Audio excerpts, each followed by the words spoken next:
यहाँ के जो कश्मीरी पंडित भाई हैं, जैसा कि भारतीय जनता पार्टी जम्मू कश्मीर के वरिष्ठ नेताओं के एक प्रतिनिधि मंडल ने SKICC श्रीनगर में मुख्य चुनाव आयुक्त राजीव कुमार के नेतृत्व में चुनाव आयोग की टीम से मुलाकात की। भाजपा नेता और पूर्व विधायक RS पठानिया, एडवोकेट परिमोक्ष सेठ के नेतृत्व में भाजपा नेताओं ने चुनाव आयोग की टीम से जम्मू कश्मीर में जल्द विधानसभा और पंचायत चुनाव करवाने पर जोर दिए। चुनाव आयोग की टीम से बैठक के बाद भाजपा नेताओं ने भाजपा मुख्यालय श्रीनगर में एक प्रेस कॉन्फ्रेंस की। भाजपा नेता RS पठानिया ने कहा कि लोकसभा चुनाव में मतदान प्रतिशत कैसे बढ़े और कैसे लोग आसानी से मतदान कर सके, इस पर उन्होंने चुनाव आयोग के अधिकारियों से चर्चा की है। भाजपा नेता ने बताया कि उन्होंने कश्मीरी पंडितों के चुनाव में भागीदारी बढ़ाने के लिए देश के दूसरे हिस्सों में रहने वाले कश्मीरी पंडितों के लिए पोलिंग बूथ बनाने की भी मांग उठाई है।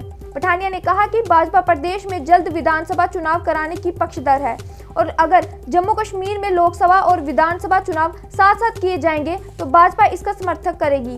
बिजनेस, ईज ऑफ लिविंग और इसके साथ साथ ईज ऑफ कास्टिंग वोट भी इस सरकार का एक परिकल्प है, सरकार का इंटेंशन है। भारतीय जनता पार्टी इसी में यकीन रखती है और ज्यादा से ज्यादा लोग वोट कर पाए, इसके लिए भी बात की गई। इन सब के अलावा जैसे कोई रजिस्टर्ड सोसाइटीज हैं तो मोबाइल पोलिंग बूथ्स का भी एक प्रावधान है, उसके लिए भी बात की गई कि सोसाइटीज में मोबाइल पोलिंग बूथ्स लगा के उन्हीं सोसाइटीज के बाहर ही कोई कहाँ का रहने वाला, कोई कहाँ का रहने वाला, लेकिन अल्टीमेटली किसी रजिस्टर्ड सोसाइटी में रहते हैं तो वहां पे भी उनका एक कम्युनिटी जिसे कहते हैं पोलिंग एक हो जाए, जिससे पोलिंग परसेंटेज बढ़ पाए। तो ये सब जैसा कि हम बता रहे हैं कि खुले माहौल पे इलेक्शन कमीशन ऑफ इंडिया से बात की गई और इलेक्शन कमीशन ऑफ इंडिया ने पॉजिटिव एश्योरेंस हमें दिया है। हमारा मानना है कि ये भारतीय जनता पार्टी के कार्यकर्ता घर घर जाके सबसे पहले तो हर एक आदमी अपना वोट को एक्सरसाइज करे, ये वोट को एक्सरसाइज करे और कश्मीर की जनता भी मैक्सिमम तर्ज पे वोट डाले।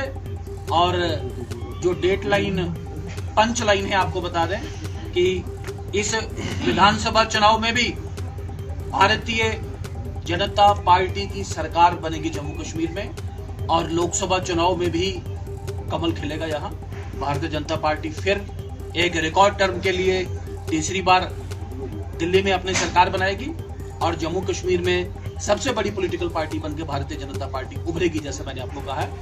तो मैं यही जो इम्पोर्टेंट पॉइंट्स है आप सबके साथ शेयर करना चाहता था। आपका कोई मजीद सवाल हो short the accountability and the locus of Suhail Baghari to issue such out of work statements.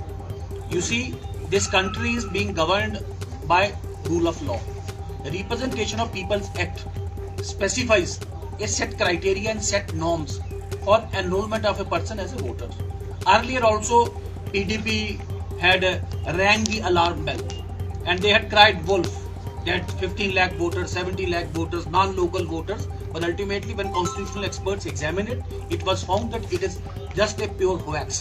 So I said that People's Democratic Party, National Conference and even Congress, after having seen their base purely eroded in Kashmir, they are issuing such out-of-box statements, nothing more than that. Sir, NC is also advocating for one nation, one election. We don't have anything to comment. I have not seen what NC has said, but the Bharatiya Janata Party stand is, I have clarified it, and I again appeal to the people of Kashmir to desist from falling a prey to such misleading and right and left